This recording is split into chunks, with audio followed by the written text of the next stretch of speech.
అశేష ఆంధ్ర జనావళికి నా వందనాలు. నా పేరు వేమూరి రవి, మిమిక్రీ ఆర్టిస్ట్.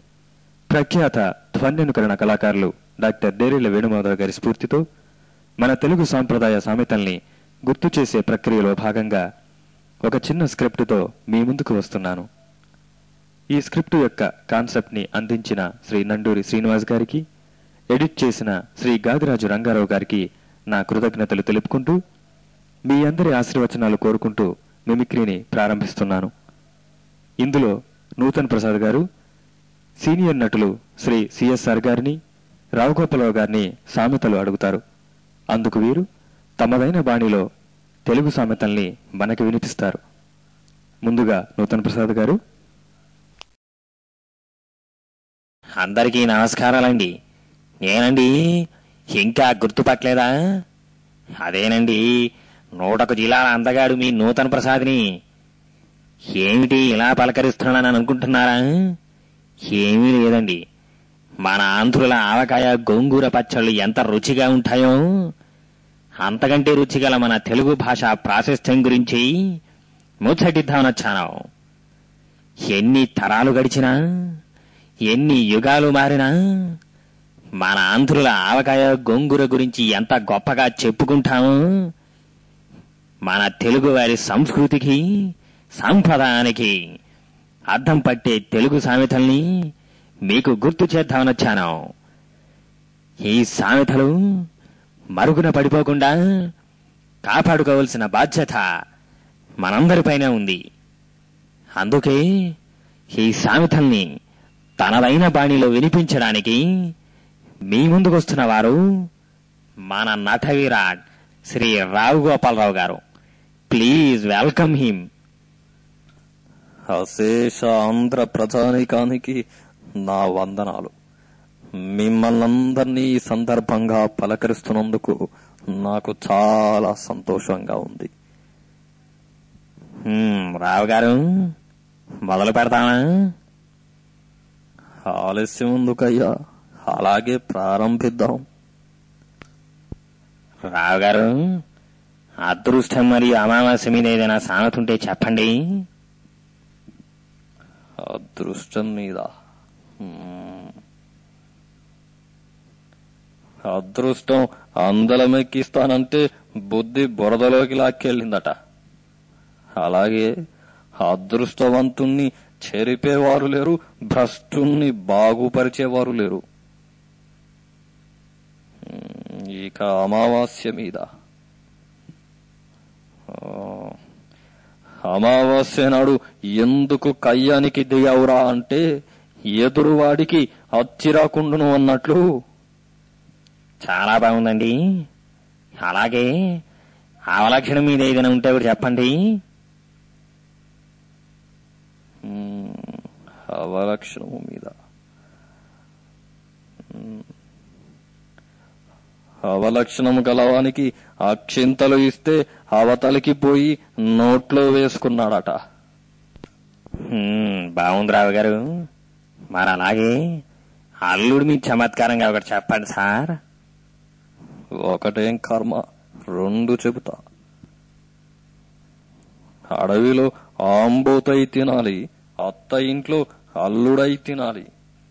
అలాగే అత్తకు లేక అటుకులు నాకుతుంటే అల్లుడొచ్చి దసరా పండగ అన్నాడట. చాలా బాగుంది రావు గారు. తరువాత ఆడవారికి అతి పవిత్రమైన శీలం గురించి చెప్పండి చూద్దాం. శీలం గురించా?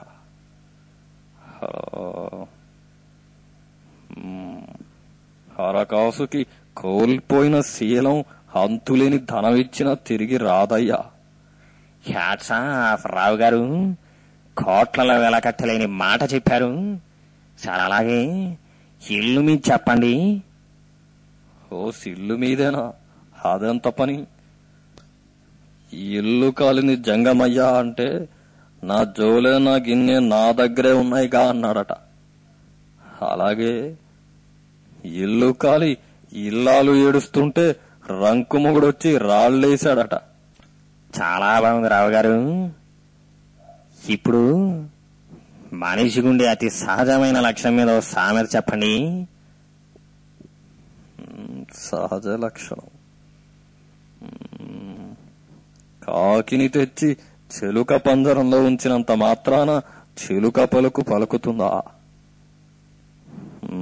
ఇప్పటిదాకా సామెతలు విన్నారు కదా, మన నూతన్ గారు చెప్పే నవ్యమైన జోక్స్ కూడా విని ఆనందించండి.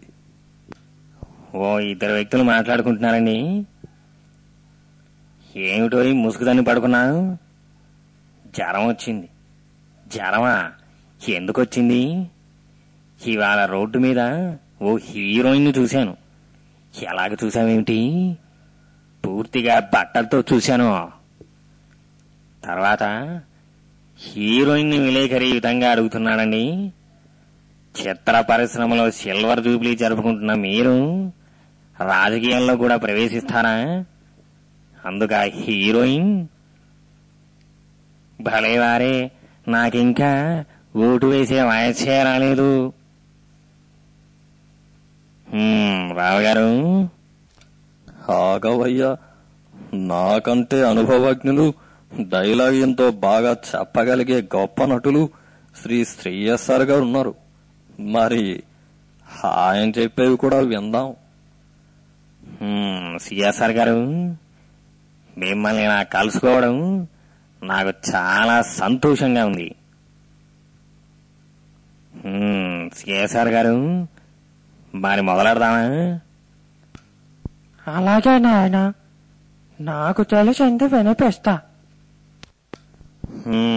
సిఎస్ఆర్ గారు, కళాకాలం గుర్తుండాలి అనే దాని మీద సామెత ఒకటి చెప్పండి. అన్నం పెట్టితే అడిగిపోతుంది, చీర వేస్తే చిరిగిపోతుంది, వాత పెడితే కలకాలం ఉంటుంది. చాలా బాగుంది సిఎస్ఆర్ గారు.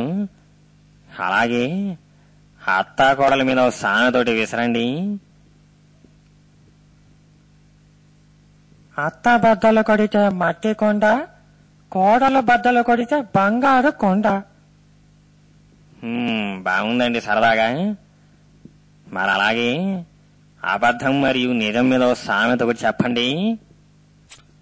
అబద్ధం చెబితే అన్నం పొట్టదు, నిజం చెబితే నీళ్లు పొట్టవు. బాగుందండి సిఎస్ఆర్ గారు. మరి అలాగే పెళ్ళం మీద ఒకటి విసరండి. ఇష్టం లేని పెళ్ళాన్ని వసాలన్నా తప్పే, అమ్మ అన్నా తప్పే. చాలా బాగా చెప్పారు సిఎస్ఆర్ గారు. అలాగే కొంతమందికి ఎక్కువగా తెలియకపోయినా తమకే ఎక్కువగా తెలుసని ఎగిరెగిరి పడుతుంటారు. దీని మీద సామెత ఒకటి చెప్పండి. తక్కువ వాడికి నెక్కెక్కువ, తవ్వెడు బెయ్యానికి పొంగెక్కువ. సిఎస్ఆర్ గారు, మనకు లభించే కీర్తి ఏ విధంగా వస్తుందో, అది ఎంతకాలం నిలుస్తుందో దీని మీద సామెత ఒకటి విసరండి. ఓడ ఎక్కేదాకా ఓడ మల్లయ్య, ఓడ దిగగానే బోడి మల్లయ్య. చాలా బాగా చెప్పారు సిఎస్ఆర్ గారు. అలాగే చమత్కారంగా మీకు తెలిసిన ఒక సామెత చెప్పండి. తేలండి అని అరిస్తే మగవాళ్లను పిలవే అన్నాడట. మీరు మగవాళ్ళు కాదా అని అడిగితే సమయానికి గుర్తు చేశావు కథ తెమ్మన్నాడట. చాలా అద్భుతంగా చెప్పారు సిఎస్ఆర్ గారు. రావు గారు,